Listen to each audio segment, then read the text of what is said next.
Tonight, a federal report details the night San Antonio firefighter Scott Deem was killed while battling a massive fire at the Ingram Square shopping center. That report, now released to the public, reveals several problems that fueled the dangerous conditions, including SAFD's tactics. Eyewitness News reporter Roxy Bustamante breaks it down for us. This is the first time that we're seeing this federal report, and it reveals all that went wrong on May 18th last year when a firefighter lost his life and 2 others were hurt.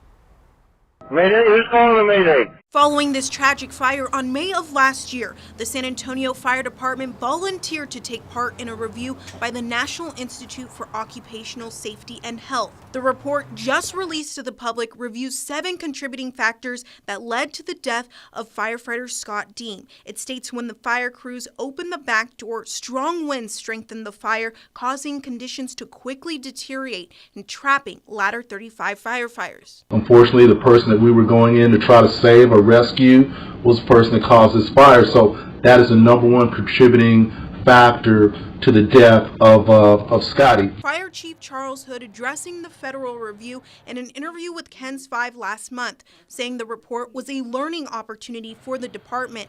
It listed 19 recommendations, including more training and emphasizing the need to require sprinklers in commercial structures. Chief Hood said the department already began making changes. We vowed when this incident happened that we were going to expose ourselves to everything that happened, be absolutely transparent, but we have added enhancements that are going to save lives in the future. In September, Scott Deem's name was added to the National Memorial for Fallen Firefighters, and the department dedicated a new training facility in his honor.